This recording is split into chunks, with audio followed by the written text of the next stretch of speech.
একাধিকবার চিঠির আদান প্রদান, আলিমুদ্দিন স্ট্রিটে অফিসে গিয়ে আলোচনা, যুক্তি দিয়ে বোঝানোর পরে আমরা বেশ কিছু সিটে ঐক্যবদ্ধ মত হতে পেরেছি। আমরা বিজেপি এবং তৃণমূলকে পরাস্ত করার জন্য একদিকে বিজেপি সাম্প্রদায়িক শক্তি, অপরদিকে তৃণমূল কংগ্রেস দুর্নীতিগ্রস্ত, এই দুই দলকে আগামী বিধানসভা নির্বাচনে যাতে সহজেই পরাস্ত করতে পারি, সেই জন্য আমরা আমাদের সর্বোচ্চ ত্যাগ করেছি। এই সিট সমঝোতা বলুন বা আলোচনা বলুন বা বাংলার মানুষের স্বার্থে যে জোট বা যে লড়াই আসছে তার জন্য আমাদের মধ্যে থেকে যে আলোচনা হয়েছে, সে আলোচনায় বাম এবং আইএসএফ এর সর্বসম্মতিক্রমে যে সিটগুলোতে আমরা চূড়ান্ত সিদ্ধান্ত নিয়েছি, সেই সিটগুলোর ঘোষণা আমাদের পার্টির ওয়ার্কিং প্রেসিডেন্ট শামসুল আলী মল্লিক সাহেব ঘোষণা করছেন। ইতিমধ্যে পার্টির চেয়ারম্যান তথা বিধানসভার অন্যতম গুরুত্বপূর্ণ বিরোধী দলনেতা মির্জাদা মোহাম্মদ নওশাদ সিদ্দিকী সাহেব আপনাদের জানিয়েছেন প্রেক্ষাপট।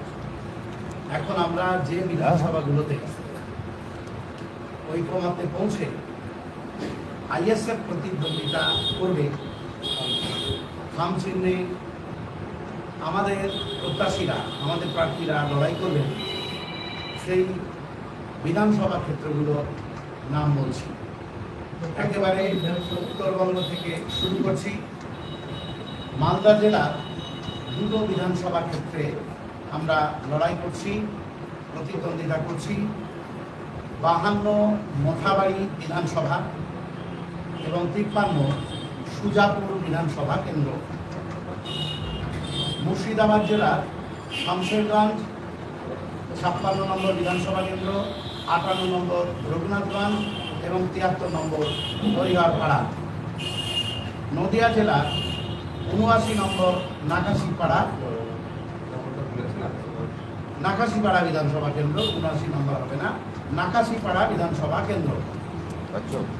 উত্তর 24 পরগনা জেলার 101 অশোকনগর, 102 আমডাঙ্গা, 118 মধ্যমগ্রাম, 120 দেগঙ্গা, 121 হাড়োয়া, 122 মিরাখা এসসি, 124 বসিরহাট উত্তর, 127 বাদুড়িয়া, 128 বাসন্তী এসসি। এটা দক্ষিণ 24 পরগনা, বাদুড়িয়া পর্যন্ত উত্তর 24 পরগনা। এবার আমরা দক্ষিণ 24 পরগনা জেলার বিধানসভা ক্ষেত্রগুলোর নাম বলছি। 128 নম্বর বাসন্তী এসসি, 134 নম্বর কুলপি, 135 নম্বর মন্দিরবাজার এসসি, 138 নম্বর ক্যানিং পশ্চিম এসসি, 141 নম্বর ক্যানিং পূর্ব, 142 নম্বর মগরাহাট পশ্চিম, 148 নম্বর ভাঙড়। হাওড়া জেলার দুটো বিধানসভা ক্ষেত্রে আমরা প্রতিদ্বন্দ্বিতা করছি। 176 নম্বর উলুবেড়িয়া পূর্ব, 182 নম্বর জগৎবল্লভপুর। হুগলি জেলার দুটো বিধানসভা কেন্দ্রে আমরা প্রতিদ্বন্দ্বিতা করছি। 196 হরিপাল, 202 খানাকুল। পূর্ব মেদিনীপুর জেলার 208 মহিষাদল, পশ্চিম মেদিনীপুর জেলার 234 শালবনী, পশ্চিম বর্ধমান জেলার 283 বারাবণী, বীরভূম জেলার 286 বোলপুর। এই মোট 29টা কেন্দ্রে আমরা আলোচনার ভিত্তিতে ঐক্যমত্যে পৌঁছেছি এবং এই বিধানসভা কেন্দ্রগুলোতে আইএসএফ প্রার্থীরা খাম চিহ্নে প্রতিদ্বন্দ্বিতা করবেন। এছাড়াও আমাদের সঙ্গে বামফ্রন্টের প্রতিনিধিদের নেতৃত্বের আলোচনা চলছিল এমন কয়েকটা আসন নিয়ে। আমরা দেখলাম যে কোনো কারণেই হোক, সেটা ভুলবশত হতে পারে, পাঁশকুড়া পশ্চিম বিধানসভা, নন্দীগ্রাম বিধানসভা, ভগবানগোলা বিধানসভা এবং মুরারই বিধানসভা, এই 4টে বিধানসভাতে আমরা আলোচনা চালাচ্ছিলাম। কিন্তু ইতিমধ্যে বামেরা সেখানে প্রার্থী ঘোষণা করে দিয়েছেন। আমরা কিন্তু আপনাদের জানাচ্ছি এই সাংবাদিক সম্মেলনের মধ্য দিয়ে, পাঁশকুড়া পশ্চিম বিধানসভা, নন্দীগ্রাম বিধানসভা, ভগবানগোলা বিধানসভা এবং মুরারই বিধানসভাতে আমরা প্রতিদ্বন্দ্বিতা করছি। বাম নেতৃত্বের কাছে পত্র মারফত আমরা তো জানিয়েছি, ইমেল মারফতও আমরা জানিয়েছি। আজকে সমাজ, গণমাধ্যম এবং সংবাদ মাধ্যমে আমরা জানাতে চাই যে 4টে আসন নিয়ে আলোচনা চলছিল, আমরা যে 4টে আসনে প্রতিদ্বন্দ্বিতা করতে চাই, এই 4টে আসনে আপনারা ঘোষণা করলেও যাতে আপনারা প্রার্থী না দেন, এই অনুরোধ আপনাদের কাছে আমরা রাখছি। কারো কোনো কোশ্চেন আছে? এই 4টে থেকে বামেরা অলরেডি তো প্রার্থী ডিক্লেয়ার করেছে। জি, আমাদের আলোচনা চলছিল, আলোচনা চূড়ান্ত না হওয়ার পূর্বেই ঘোষণা করেছে। আমরাও ঘোষণা করছি, আমরা আশা করব আমাদের পক্ষ থেকে এই 4টি সিটে মনোনয়ন দেওয়া থেকে তারা বিরত থাকবে। আমরা আপনাদের মাধ্যমে সাধারণ মানুষকেও একটু বার্তা দিতে চাই। গত নির্বাচন তথা 2021-এর নির্বাচনে আমরা সারা রাজ্যে যে সিটে কন্টেস্ট করেছি, এই 5 বছরে আমরা যথেষ্ট সাংগঠনিকভাবে শক্তিশালী হওয়ার পরেও অনেক ক্ষেত্রে বামেদের পক্ষ থেকে যে সিটগুলো চাওয়া হয়েছিল, আমরাও সেগুলো সেম ক্লেম করার পরেও আমরা সেখান থেকে পিছিয়ে এসেছি। বামেদের ঐক্যবদ্ধ স্বার্থে আমরা সেটাকে ছেড়েছি।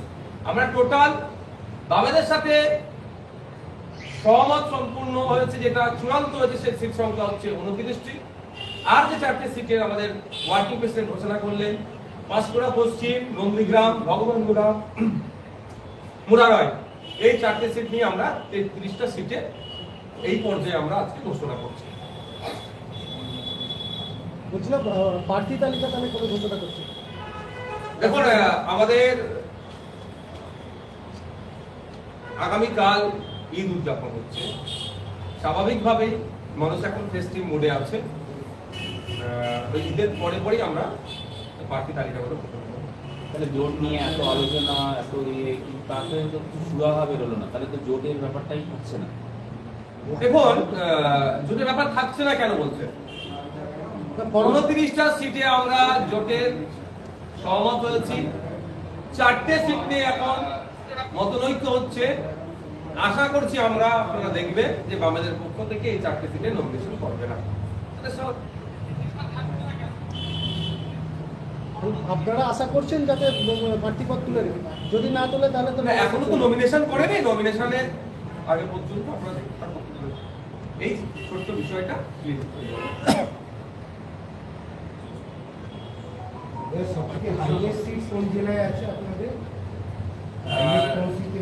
উত্তর 24 পরগনা, দক্ষিণ 24 পরগনা। উত্তর 24 পরগনা জেলাতে 8টি আছে, দক্ষিণ 24 পরগনা জেলাতে 7টি।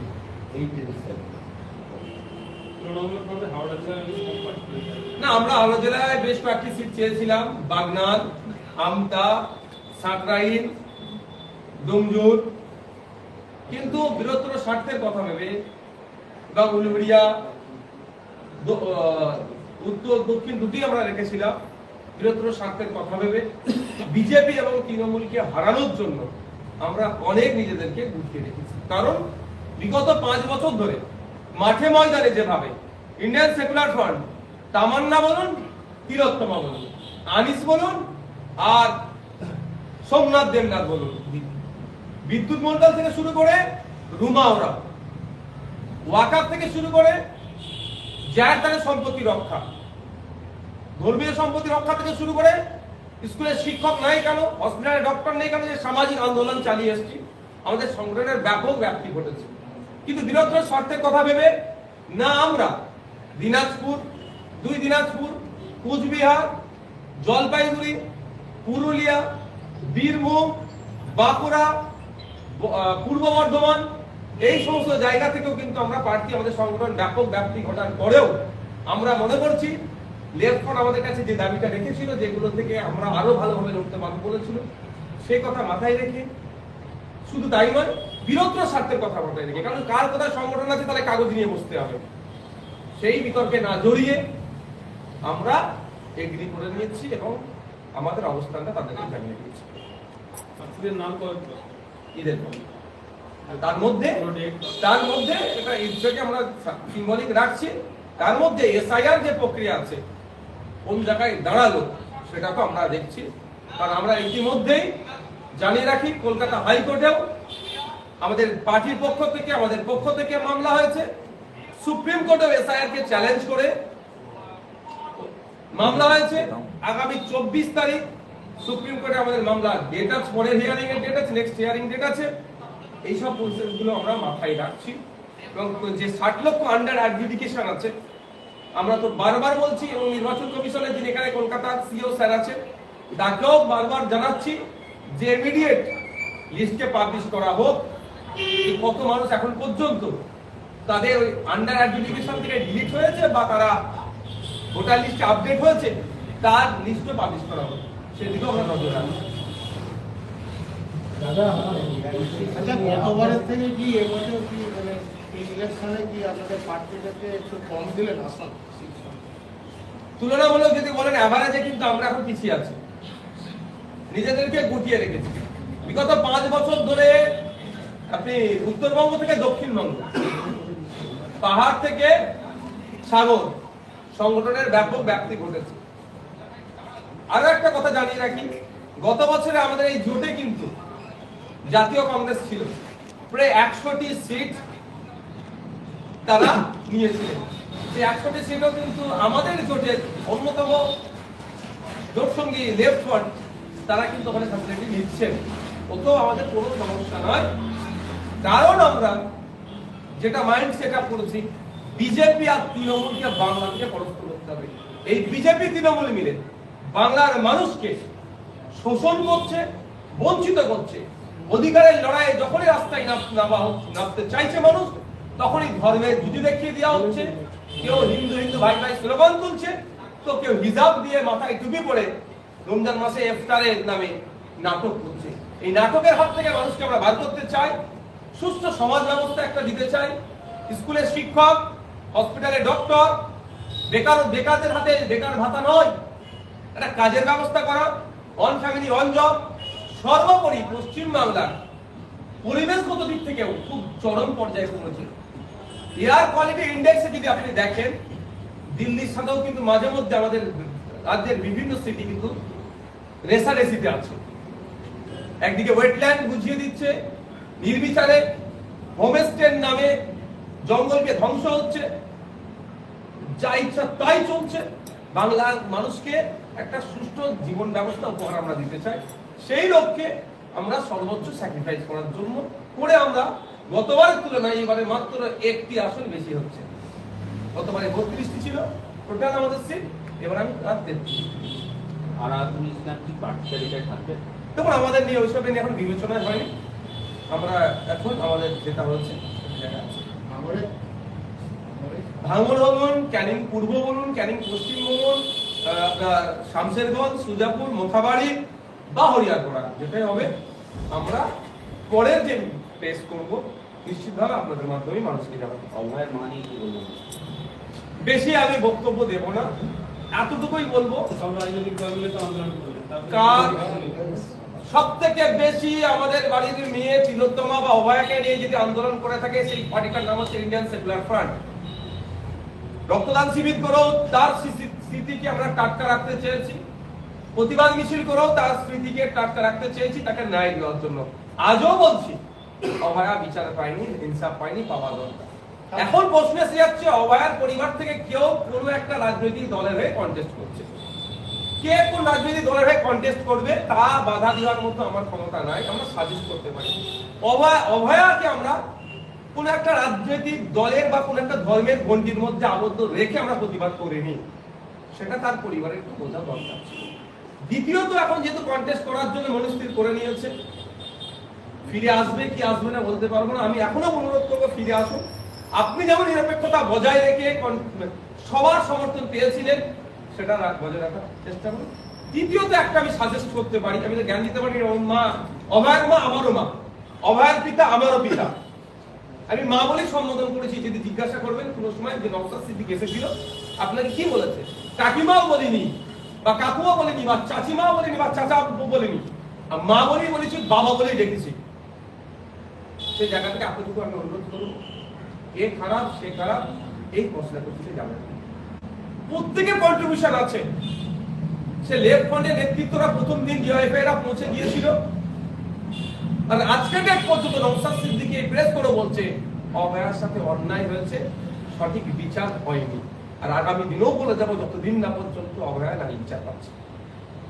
কিন্তু অভয়ের মা তো বলেছে বিজেপিতে গেছে বলে বিচার পাবে, যেহেতু বাম এবং আইএসএফ তাদের কোনো সাপোর্ট করেনি, বিচারের পদ্ধতিটা এগোয়নি। এই বিষয়টা তার মা কালকে অভিযোগ করেছে। দেখুন, মা যে কথাটা বলেছেন তার আবেগে দিয়ে বলেছেন না তা কপি পেস্ট হয়েছে, ওই বিতর্কে যাব না। বিজেপির হাতেই সবার শেষে বিচার দেওয়ার ভাগটা ছিল। কিভাবে? সেন্ট্রাল এজেন্সি তদন্ত ভাগ ছিল বিজেপি পরিচালিত সিবিআই হাতে। সিবিআই এর চার্জশিট যেটা জমা করেছে, যতটুকু আমি জানতে পেরেছি আইনে যারা বিশেষজ্ঞ, ক্যালকাটা পুলিশ যে তদন্ত করেছে সেটাকেই হুবাহুব। আর একটা কথাই বলবো, সিবিআই দাবি করেছে ওই দিনকে ওই করিডোরে 55-56 জন মানুষ যাতায়াত করেছে। সেই 55-56 জন মানুষের পরিচয় এখনো কিন্তু আমরা জানতে পারলাম না। হতে পারে দিল্লির এজেন্সি এখানের মানুষকে সে চিনতে পারেনি, কিন্তু অন্তত তাদের সিসিটিভি ফুটেজটা বার করে পাবলিক ডোমেইনে ছেড়ে দিতে পারে। এই প্রেস করে আপনাদের সামনে যেমন প্রেস করেছে যে এই ব্যক্তিগুলো কি আছে নাম পরিচয় জানলে সিবিআই এর এই অফিসারের সাথে কন্ট্যাক্ট করবে, যারা কন্ট্যাক্ট করবে প্রয়োজনে তাদের ডিটেইলস পাবলিক ডোমেইনে ডিসক্লোজ করা হবে না। তাহলে ওই 55-56 জনকে ডেকে কিন্তু জিজ্ঞাসাবাদ করা যাবে। আমরা দেখেছিলাম তৎকালীন ডিসি সেন্টার মাননীয় যিনি ছিলেন তিনি একজন লাল শার্ট পরেই তাকে কি বলেছিল যে উনি নাকি ফিঙ্গারপ্রিন্ট বা এই ধরনের কোনো এক্সপার্ট। পরে জানতে পারলাম যে বলা হচ্ছিল সেটা কিন্তু সেদিন নয়। তাহলে কোনো না কোনো জায়গায় আমরা দেখতে পাচ্ছি যেমন রাজ্য সরকারের অভয়াকে বিচার দেবে না বলে একটা ষড়যন্ত্র করেছিল। এই ষড়যন্ত্রে কেন্দ্র সরকারও যুক্ত আছে, কারণ বাংলাদেশে আরএসএস এর চিফ মোহন ভাগবতজি ওটা বলেছিলেন স্পেসিফিক অভয়াকে নিয়ে যে রাজ্য সরকারের ঠিক পাশে থাকবে। এখন হচ্ছে কথা, মা যে দলে নাম লিখিয়েছেন বা যে দলে প্রার্থী হতে চলেছেন সেই দল কিন্তু এখন দেশ চালাচ্ছে। তারপরেও বিচার পেল না। ঠিক যেভাবে কদিন আগে মোদীজি এসে বললো ক্ষমতায় আসলে একটাও ছাড় পাবে না, 12 বছর ক্ষমতায় আছে, সারদা নারদা টিচারের নিয়ে বক্তুই এই ধরনের এত তদন্ত হয় সেন্ট্রাল এজেন্সির হাতে থাকার পরেও কটাকে জেলের মধ্যে রাখতে পেরেছে। উল্টে কি দেখছি একের পর এক জামিন পেয়ে যাচ্ছে। আর একটা লাস্ট বলছি, কালীঘাটের বিখ্যাত চর্চিত কাকুর ভয়েসের স্যাম্পেল এখনো কি হলো, আমি অনুরোধ করবো মা, আমার মা, অভয়ের মা, আমার মা একটু দেখবেন, সব রসুনের কোয়া এক জায়গাতেই আছে। নওশাদ, আজকে আরজিকরের ঘটনা যখন আরজিকরের হাসপাতালে ছেলের চিকিৎসা করতে গিয়ে লিফটে আটকে বাবার মৃত্যু ঘটনা ঘটলো। দুরবস্থা। দেখুন, লিফটে যারা অপারেট করবে সে লোক নয়, লিফটে যে অপারেট করবে তার জন্য তো স্পেসিফিক লোক থাকা দরকার নয়। আর দ্বিতীয় কথা দেখুন, লিফট কেন আটকে গিয়েছে, টাইম টু টাইম যে সার্ভিসের ব্যাপারটা থাকে, খাতায় কলমে সার্ভিস হয়ে যাচ্ছে, কিন্তু সার্ভিসের জন্য যে টাকাটা বরাদ্দ হয় নেতাদের, ওই ধরনের সন্দীপ ঘোষের মতো যে সিন্ডিকেট চালায় তাদের পকেটে ঢুকে যাচ্ছে। এই মৃত্যুর জন্য সরকার দায়ী, সরকারকে এই মৃত্যুর দায়ভার নিতে হবে। এটা আজকে একটা মৃত্যু হয়েছে বলে জানতে পারছি। এই ধরনের অপমৃত্যু সমাজে প্রায় ঘটে চলছে, যেগুলো মিডিয়ার মাধ্যমে দেখানো হয়, একটু চর্চা হয়, না হলে চাপা পড়ে যায়। স্বাস্থ্যক্ষেত্রে এটাই যদি হয়, আজকে তৃণমূলের ইস্তেহার প্রকাশ, সেখানে বলা হচ্ছে যে স্বাস্থ্যক্ষেত্রে বিশেষ চমক থাকবে, মহিলাদের উন্নয়ন এবং সুরক্ষার বিষয়ে জোর থাকবে, এবং একই সঙ্গে তাদের নির্বাচনী স্লোগান যে লড়ছে সবার ডাকে সেই জেতাবে বাংলা মাকে। এতটুকু কথা বলি, যে কটা প্রস্তাব দিয়েছে জানবে সে কটা প্রস্তাব আরো ধ্বংস হবে, সে কটা প্রতিষ্ঠান ধ্বংস হবে। যে কটা প্রস্তাব দিয়েছে, মহিলাদের সুরক্ষার কথা উত্তরপ্রদেশের সাথে তাল দিয়ে ছুটছে পশ্চিম বাংলায়। দুর্ভাগ্য, উত্তরপ্রদেশে রেপ হলে প্রতিবাদ আমরা করছি, কিন্তু ওখানকার মুখ্যমন্ত্রী এইটুকু শুনিনি যে ওর লাভ অ্যাফেয়ার্স ছিল। আমি কাউকে ক্লিন চিট দিচ্ছি না, সব থেকে বেশি নারী নির্যাতন যে রাজ্য হয় তার নাম হচ্ছে উত্তরপ্রদেশ। কিন্তু পশ্চিম বাংলাও সমান তালে চলছে, সে কালীগঞ্জ থেকে শুরু করে আমাদের হাঁসখালি আর আপনার 10 বছর করে কামদুনি, প্রতিটা ক্ষেত্রে দেখছি কোনো না কোনো জায়গাতে সরকার এই অন্যায়গুলোকে ধামাচাপা দেওয়ার চেষ্টা করছে। এই নামটা আস্তে আস্তে আর থাকবে লুটে খাওয়ার জন্য প্ল্যান চলছে। বাংলার মানুষ এবার দেখুক 1,500 টাকা ভাতাতে খুশি হবে না ওয়ান ফ্যামিলি ওয়ান জবের ব্যবস্থা হবে তাতে তার সেটাতে সন্তুষ্ট হবে। বাংলার মানুষ এবার ভাবুক যে প্রাইমারি স্কুলে আপনার যে বাচ্চাগুলো যাচ্ছে সেগুলো যে পরিকাঠামোগত মান উন্নয়ন স্কুলের হওয়ার দরকার না, অর্থের অভাবে প্রাইভেট স্কুলে পড়াতে পারবেন না। প্রাইমারি স্কুলের তো অবস্থা ধ্বংস করে দিয়েছে সরকারিগুলো, বেসরকারিতে পড়াতে পারবেন না, ছেলেগুলো শিক্ষা থেকে দূরে থাকুক। বাংলার মানুষ ডিসাইড করুক, ওই স্বাস্থ্যসাথী কার্ড, আয়ুষ্মান ভারত কার্ড হাতে ধরিয়ে দিয়ে মানুষকে এ হসপিটাল সে হসপিটাল, এই প্রাইভেট বা সরকারিতে দরবেদার করতে হবে না। প্রতিটা জেলায় আমরা যদি ক্ষমতায় আসি 5 বছরে 5টা জেলায় 5টা পিজি হসপিটালের মতো উন্নততর হসপিটাল থেকে পরিষেবা নেবে, সেটা ডিসাইড করুন। বাংলার মানুষ ডিসাইড করুন যে স্কুলের টিচার যাবে, শিক্ষিত বেকার যুবকরা ওই লাইনে দাঁড়াবে, ফর্ম ফিল আপ করে টিচার হওয়ার লাইনে কম্পিটিশন করবে না, ওই 1,500 টাকার ফর্ম ফিল আপ করার পরে বেকার ভাতা নেবে সেই লাইনে যাবে। বাংলার মানুষ ডিসাইড করবে। আমরা বাংলার মানুষকে বলবো যে অনেক হয়েছে, তৃণমূলের অত্যাচারের হাত থেকে বিজেপিকে মনে করছেন আমরা, অনেকে ভাবছে বিজেপি আমাদের জন্য করবে, সেটা যেমন ভুল। আবার অনেকে ভাবছে বিজেপিকে আটকানোর জন্য তৃণমূল অল্টারনেটিভ, এটা ভুল। কে জিতবে কে হারবে এটা ডিসাইড করার প্রয়োজন নেই ভোটারদের। আমি অনুরোধ করব এটা না ভেবে আপনারা ডিসাইড করুন কাকে জিতাবো আর কাকে হারাবো। পারসেপশন, মিডিয়া, ব্যানার, ইশতেহারের কথা না মাথায় দিয়ে নিজের মাইন্ড, নিজের বুকে হাত দিয়ে ঠান্ডা মাথায় চিন্তা করুন আগামীর ভবিষ্যৎ। 2011 সালে যে পশ্চিম বাংলার মাথা পিছু মানুষের ঋণ ছিল 11 থেকে 12,000 টাকা, আজকের ডেটে সেটা 72,000 টাকা। এই ঋণ কিন্তু আমাদেরকেই মুকুব করতে হবে বাংলার নাগরিককে। আগামী দিনের কথা ভেবে সুষ্ঠু সমাজ ব্যবস্থা যাতে আমরা পাই তার কথা ভেবে আজকে শ্রমিকদের মিনিমাম ওয়েজেসটুকু ঠিক হচ্ছে না।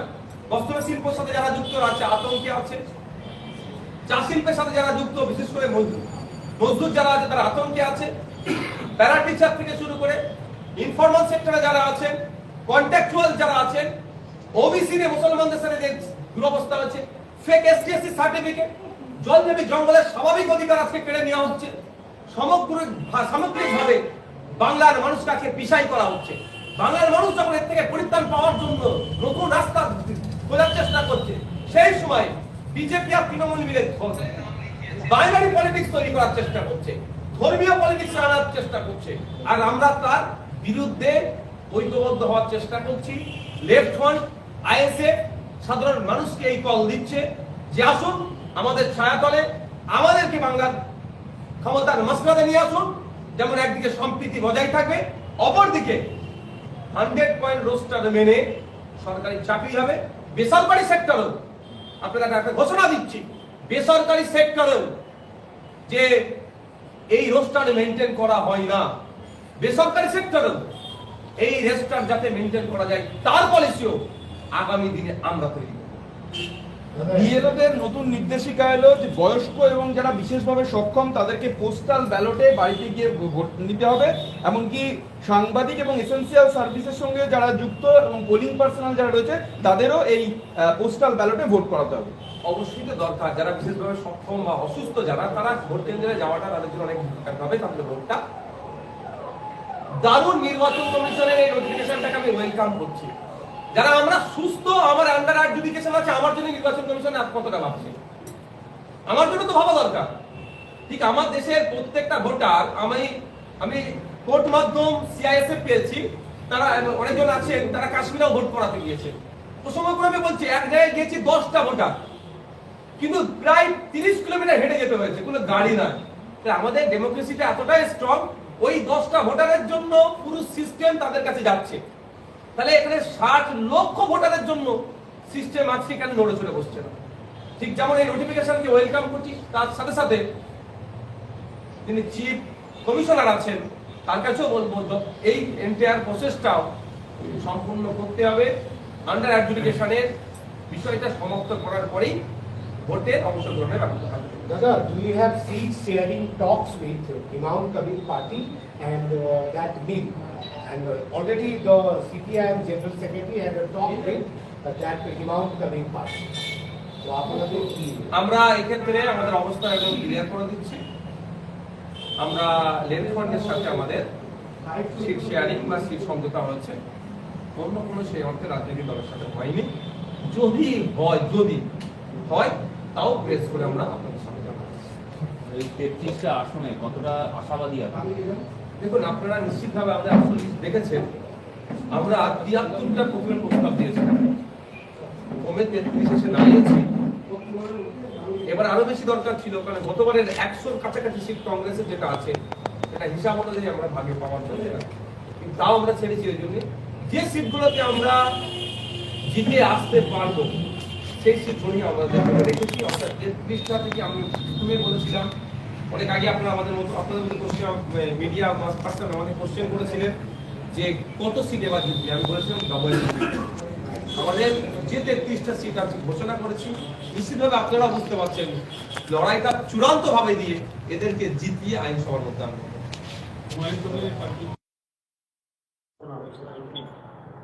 দেখুন, আমি আমাদের অফিসিয়ালি আমরা আপনাদের জানাচ্ছি এটা আমাদের স্ট্যান্ড যে আমরা এই মুহূর্তে লেফট ফ্রন্টের সাথে আমরা আলোচনা করেছি। ইন দি মিন টাইম আমাদের সাথে অনেক রাজনৈতিক দল আলোচনার কথা বলেছিল, আমরা সবাইকেই লেফট ফ্রন্টের সাথে আলোচনা করার জন্য আমরা সেখানে তাদেরকে শিফট করিয়েছি বা চান করিয়ে দিয়েছি।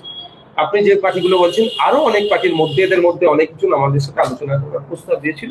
আমরা সরাসরি বলছি, যখন লেফট ফ্রন্ট এটাকে দায়িত্ব নিয়েছে তাদের সাথে আপনার কথা বলতে মানে আমাদেরকে তাদের সাথে লিয়াজ তৈরি করে দিয়েছি, সম্পর্ক তৈরি করে দিয়েছি। পার্টির কেন্দ্রীয় অফিস এবং আপনার নিজের বিধানসভা ছেড়ে দিলেন। বামেরা বলেছেন যে অনেক যুক্তি দেখিয়েছেন, অনেক মারধর খেয়েছিলেন, অনেক যুক্তি দেখিয়েছেন। যুক্তির ভিত্তিতে আমরা যেটা ভাবলাম যে কিছু জায়গায় মানুষের কিছু আবেগকেও সম্মান দেওয়া দরকার। আপনি যদি বলেন জানবার এটা বামেদের এখানে একটা আবেগ জড়িয়ে আছে, সে আবেগকে আমরা রেসপেক্ট দিক করে আমরা তাদেরকে চলেছি। Thank you.